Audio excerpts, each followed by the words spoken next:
Okay, guys, this is a video that I had no intention of making, but I feel compelled to do so.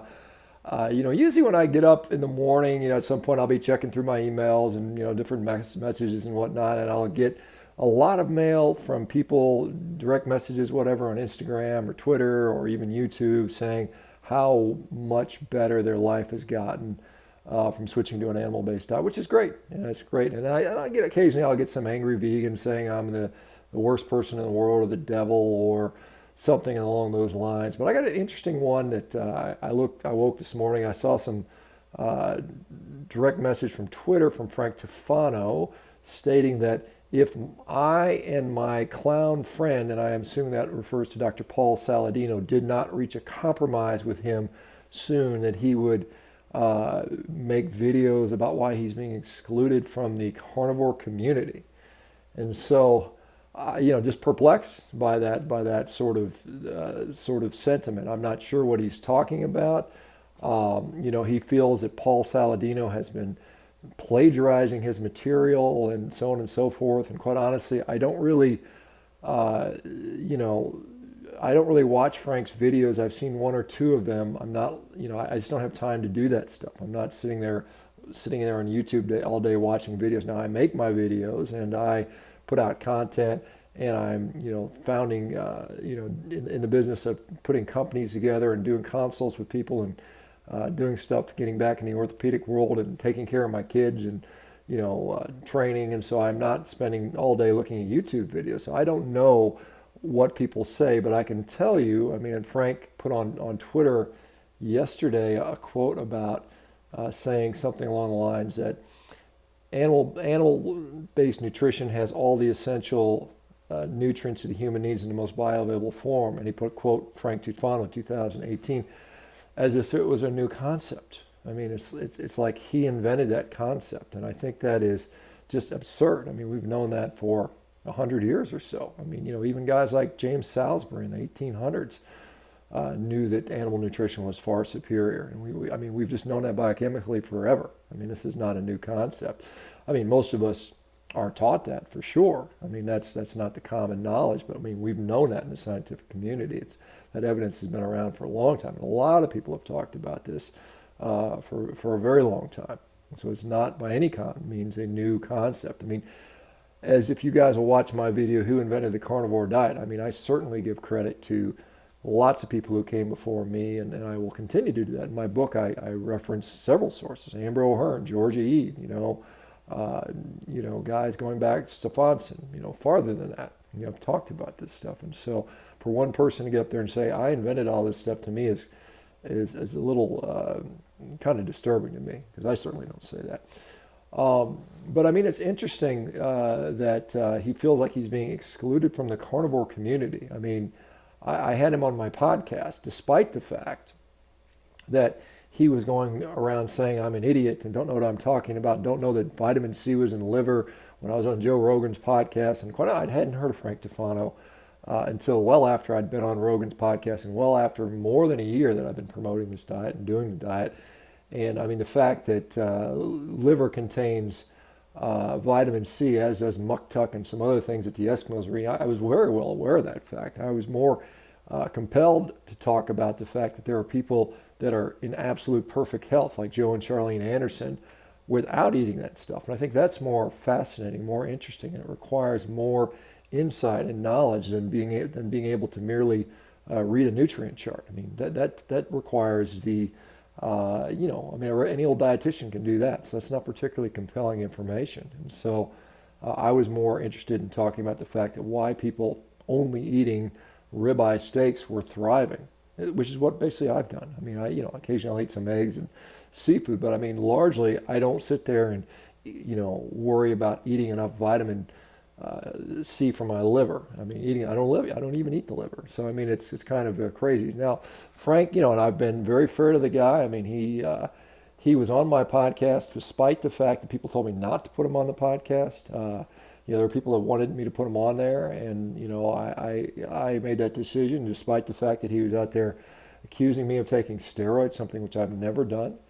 Accusing me of not having knowledge, despite the fact that like I said, I think I've looked at this very fairly and objectively and have come to the conclusion that we don't know it all yet. And I think that's a more, I think, tenable position rather than going out there and saying you absolutely know the answer to everything, which I think is a sign of, I think that's a sign of arrogance, being egotistical and not understanding, the sort of the nuance of some of the stuff that's going on and being able to explain the observations and the results that we're seeing. And so, so we had him on the podcast, and and then he went after Zach Bitter, apparently calling Zach a clown. And Zach is probably one of the most, first of all, genuinely nice guys there is. I mean, I deal with Zach almost every day, and I can tell you, Zach is a stand-up guy, a great athlete, a very just good person. And to go after somebody like Zach is just silly. I mean, you go after me because I'm a little aggressive sometimes. I can understand that, but at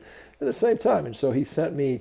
He's got this meat company he's trying to do, and I don't know if that's what he's talking about by supporting him or compromising. He sent me some of his product. It was supposed to be liver and fat, and unfortunately, it arrived in a condition that was uneatable. It melted. I guess it got lost in the transport or something like that, and so I couldn't eat it. I ended up giving it to the turtle in my backyard who ate it, and I think turtle seemed to like it. So that's any sort of endorsement. But then he also sent some pemmican, and I can tell you that the pemmican was quite good. And so if you're looking for a pemmican product, I think it was quite good. But I mean, Brian Sanders from Food Lies has got a company, Nose to Tail. I'm not up there jumping up and down and telling everybody to use that. I mean, Phil Meese from the Carnivore Bar. I mean, I'm not, like I said, I'm trying to launch Animal-Based Nutrition Network, and I've got another thing in the works. At some point, I'll include those in there, but it's, I don't need to be someone's cheerleader. I mean, there's no one out there. I'm not complaining that no one's out there supporting me. I do my thing, and if people want to hear it, they'll support me. I try to be fair and honest and ethical about this stuff, but I'm not here to, to do it because I want to be famous or anything like that, or I want more views or whatever.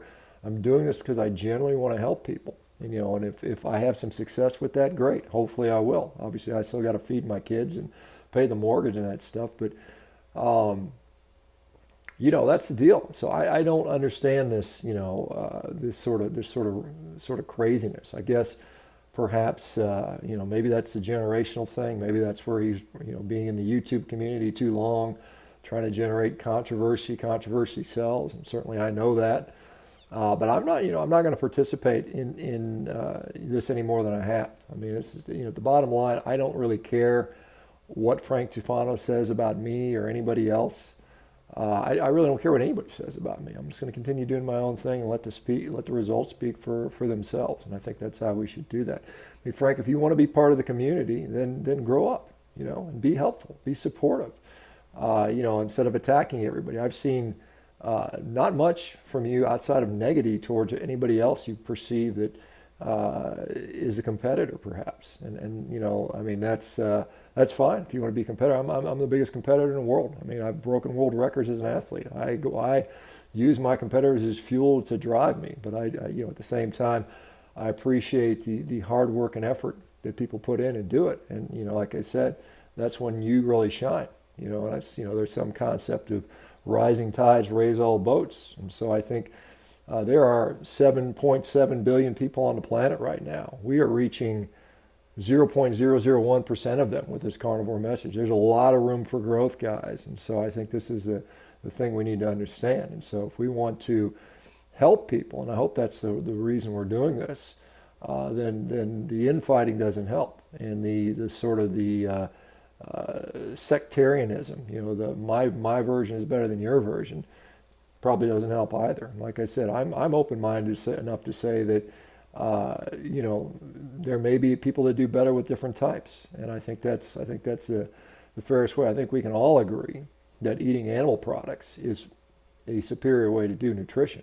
I mean, at least in this community. Now, there's people obviously outside the community which disagree, particularly the plant-based folks. But I mean, I'm not going to do anything but try to lift people up and help people out that want to do this. If you feel that I have somehow not supported you in the way that you're entitled to, I think I've been more than fair. given the things you've said about me in the past, given the fact that I've hosted you on the podcast and posted on Instagram when you sent me stuff and saying it was your pemmican was a good product, and so at this point I'm just going to step back and I'm going to basically just kind of cut the negativity out. This will be my last, probably. I never say never, but I'll just kind of step away from this conversation and let people make their own decisions up. I wish you well. Hopefully things work out for you. But if you're going to demand attention or demand that somehow people recognize you as some all-knowing prophets, I think you got your expectations are a little higher than what you can fulfill. So anyway, let's learn a little bit of humbleness and move on. All right, guys. Thanks for listening. I'm sorry I had to make this silly little rant, but that's just the way it is, and I don't know what his response will be. I'm sure it'll be something over the top and, exaggerated, or maybe he'll be mature and, grow up a little bit. Anyway, we'll see you guys. Take care now. Bye-bye.